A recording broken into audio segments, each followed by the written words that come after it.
with a daily news brief. It's Logan Pettis. Good evening. I'm Logan Pettis, and before we begin, a quick programming note. Everything is fine. Everything is totally, completely fine. Airlines are collapsing, global tensions are rising, local governments are fighting transparency like it's a vampire in sunlight, but hey, gas is only emotionally expensive now. Let's get into it. I'm Logan Pettis. You're not. And this is your weekly reminder that reality has writers, and they're deeply unserious people. Let's start with the big one. Spirit Airlines has effectively hit the skids, proving once and for all that you can run an airline on vibes, duct tape, and seat fees, but not forever. Passengers say they're shocked not by the shutdown, but by the fact their flight wasn't delayed first. So Spirit Airlines is collapsing, and honestly, respect. Not for the business model, but for the commitment to the bit, because Spirit didn't just cut costs. They asked, what if flying felt like a punishment? This was an airline that looked at legroom and said, generous, remove hope. They charged you for bags, for seats, for breathing near the aisle. I'm pretty sure if you blinked too confidently, that was a $14.99 fee. And people still flew them, not because they wanted to, but because every other airline saw Spirit and said, oh, cool, that's the new floor. That's the real story here. Spirit didn't fail. It succeeded so hard it dragged the entire industry down with it. Now every airline is just Spirit in a nicer outfit. Like if a raccoon put on a blazer and said, no, I'm Delta now. And the saddest part, somewhere out there, a Spirit executive is still trying to charge a shutdown fee. Meanwhile, Donald Trump is once again dealing with tensions involving Iran, which is great because if there's one thing the world needed right now, it's another geopolitical situation being handled like a group chat argument. Sources say diplomacy is ongoing, which in 2026 means tweets are being drafted. Over in the UK, King Charles provided a high-profile visit, reminding everyone that nothing says modern democracy like a guy in a crown waving politely while the economy screams in the background. And in what might be the most of course this happened story this week, there was a shooting connected to the White House Correspondents' Dinner. Yes, the one night where journalists, politicians, and celebrities gather to roast each other. And someone said, you know what this needs? Less jokes, more gunfire. Because nothing complements satire like actual danger. All right, let's zoom out. Because nationally, we're speed running. Instability. Donald Trump and Iran tensions are back in the headlines, which is great because nothing calms global nerves like leadership that communicates primarily through escalation. Meanwhile, King Charles III is out making appearances, reminding everyone that while the world changes, some systems are committed to the bit forever. And then the Correspondents' Dinner, because even the one night designed to laugh at power can't escape the reality surrounding it. Everything is serious, nothing is handled seriously. Now we're going to zoom in locally to St. Joseph, Missouri, where the hits just keep coming. The St. Joseph School District is now facing a lawsuit with accusations including an unconstitutional planning and violations of the Sunshine Law. Ah, yes, the Sunshine Law. Missouri's bold initiative to say, hey, government, maybe don't act like a secret villain organization.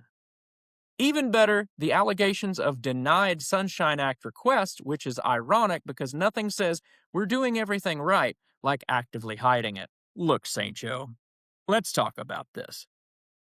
Where the St. Joseph School District is being accused of violating the Sunshine Law. Because nothing says we're acting in good faith like, hey, can we see the records? No. Not even a cover story. Not even a lie. Just a polite digital middle finger. You work for the public. That's the job. You don't get to say, actually, I'd prefer privacy.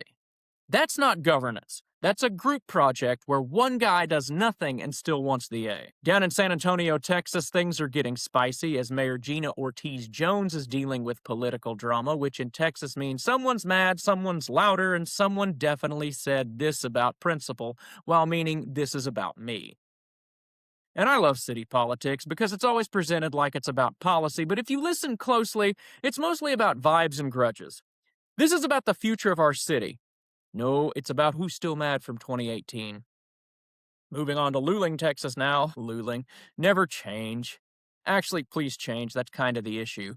3 city council seats were up for grabs, and in a shocking twist, voters turned out in record-breaking numbers. to overwhelmingly keep things exactly the same, as Jackie Dorn Campbell held her seat in Ward 1, defeating Greg Tracy. Meanwhile, Lee Rust beat Ed Moses for Ward 2, and Josh Wendell unseated Mark Taylor in Ward 3. Now let's get into Luling, because this one has layers. Record voter turnout, historic engagement, people showing up energized, ready for change, and then collectively saying, actually, you know what, never mind. Same again, please. Jackie Dorn Campbell wins again, beating Greg Tracy, which is the political equivalent of complaining about your meal and then ordering it again. But don't worry, we got just enough change to feel productive because Josh Wendell sneaks in, Lee Rust holds on, so the system remains intact, but now with a slightly different seating chart. And then the transparency masterpiece, publishing early voter names publicly. That's not civic engagement, that's a warning shot. Nothing says we value your participation like, hey, by the way, we made a list, and the message is clear. You can vote, you can speak, you can participate, but just know, we're watching.